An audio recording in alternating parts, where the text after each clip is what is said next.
इस बात की इजाजत देगा जिन्हें आज ये बहस थोड़ा सा ये बहस जिन्हें सर मैं एक एक कमेंट सबका ले लूं प्लीज। डॉक्टर बोधिसत्व जी, मुकेश त्यागी जी इंतजार कर रहे हैं, कमेंट में उनका ले लूं, उसके बाद मैं आपको फ्लोर दे दूंगी। जिन्हें ये लग रहा है ये बहस क्यों हो रही है, अभिव्यक्ति की आजादी सबको है, उन्हें समझना चाहिए।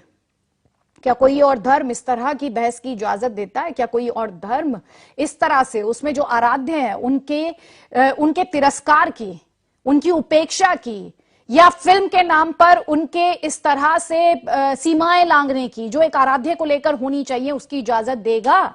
ये सवाल आज आप सोचिए घर बैठकर, इसीलिए ये सवाल मैं उठा रही हूं। मुकेश त्यागी जी, अभिव्यक्ति की आजादी, क्रिएटिव फ्रीडम, आराध्य, इस सब के बीच सरकार का रोल, सेंसर बोर्ड का रोल, क्या कहेंगे आप?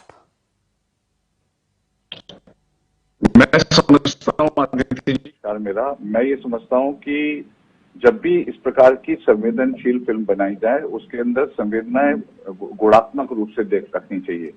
जल्दबाजी नहीं करनी चाहिए फिल्म को निकालने की, भले ही बहुत बड़ा निवेश हुआ हो, लेकिन आप जनता के जो सेंटिमेंट्स हैं, जज्बातों को अगर आप उनका ख्याल नहीं रखेंगे और फिर बैकलैश होगा, फिर आप कहेंगे साहब हमारी जो सिनेमैटिक लिबर्टीज, हमारी अभिव्यक्ति की आजादी पर प्रहार हो रहा है। मैं मानता हूं कि प्रजातंत्र के अंदर अभिव्यक्ति होनी बहुत जरूरी है।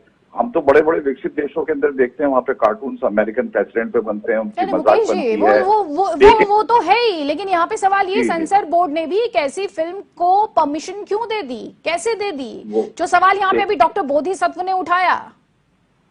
देखिए, सेंसर बोर्ड में परमिशन अगर दी है तो उसको आप कोर्ट के अंदर चैलेंज कर सकते हैं, कोर्ट में कि भाई ये सब ऑब्जेक्शनेबल आइटम्स हैं। और मैं समझता हूँ सेंसर बोर्ड की जिम्मेदारी बनती है पद्मावत को लेकर के। ये पहली बार बवाल नहीं हुआ है, बवाल हमारे इतिहास में कई बार हो चुका है। तो भंसाली जी की तो पिटाई लग गई थी राजस्थान के सेट पर, तब जाकर के उन्होंने पद्मावती से पद्मावत किया था, गड्डी सेना ने उसके अगेंस्ट किया था। अब आप ये देखिए कि सलमान रश्दी ने एक किताब लिखी थी सैटेनिक वर्सेस, 21 साल के बाद उन पर प्रहार किया गया है।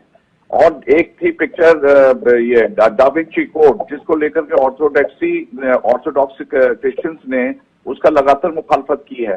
तो मुखालफत तो देखिए हमारा प्रजातांत्रिक अधिकार है और होना भी चाहिए। कोई फिल्म को सर्टिफिकेट इसलिए नहीं मिल जाना चाहिए कि वो राम के ऊपर बना रहे और राम के ऊपर अश्लील डायलॉग्स को वो परोसे और कहें कि ये जनता को प्रेरित करेंगे, आजकल की पीढ़ी को इस प्रकार की भाषा से प्रेरित करके उनको किसी प्रकार के आप उनको कोई बहुत बड़ा ज्ञान दिला रहे हैं। इस तरह की फिल्म को रिलीज होने की परमिशन किसने दी? इस तरह के डायलॉग्स इसमें जो कि फैक्ट्स हैं, बार बार एक डिस्कशन किया जा रहा है सोशल मीडिया पर कि विभीषण की पत्नी बाथटब में लेटे हुए लक्ष्मण को संजीवनी दे रही है। इस तरह के जो क्लेम्स हैं सोशल मीडिया पर जिसमें भावनाएं आहत होने की बात कही जा रही है, इनका कोई तो रेफरेंस पॉइंट होता है ना, या आप जो फैक्ट्स हैं उन्हीं का एनकाउंटर कर देंगे? कोई तो ऐसी बॉडी होगी जिसको इसको देखना होगा, सेंसर बोर्ड नहीं देख रहा तो।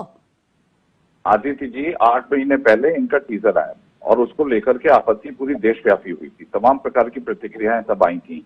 और उस समय भी इनके परिधान को लेकर के इनको आलोचना में घेरा गया था। इनको 8 महीने का अंतराल मिला था कि उसमें अपनी त्रुटियों को संभाल सकें, लेकिन उसके बाद भी अगर कराया तो मैं समझता हूँ पहली जिम्मेदारी तो प्रोड्यूसर, डायरेक्टर और जो इसके राइटर्स हैं मनोज मुंतशिर, जो कि मैं समझता हूँ कि सनातन मूल्यों के बारे में लगातार अपना प्रवचन पूरे विश्व के अंदर देते चले आए हैं, उनसे इस प्रकार का एंटी क्लाइमैक्स आना मैं समझता हूँ बहुत ही ज्यादा दुख है, हमारे दिल में वेदना है।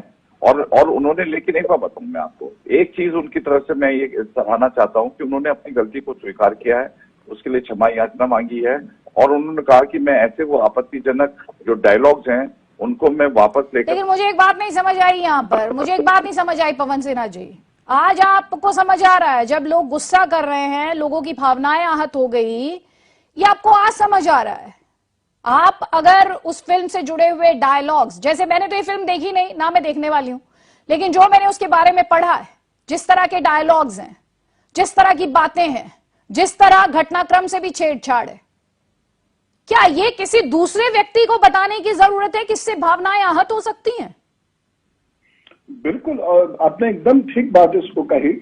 दूसरी चीज ये है कि मुंतशिर जी जो इंटेलेक्चुअल पर्सन है, उस स्टेजेस पे हम लोगों को लेक्चर्स देते हैं, बहुत सारे मंचों पर वो दिखाई देते हैं, बहुत सारे रियलिटी शोज में दिखाई देते हैं। बॉलीवुड में भी एक से एक बड़ा एकेडमिशियन और इंटेलेक्चुअल है और वो उस कैटेगरी के व्यक्ति हैं। तो ये जो भी किया गया, ये अनजाने में हुआ, गलती से हुआ, ये नहीं कहा जा सकता, ये एक्सेप्टेबल भी नहीं होगा किसी को।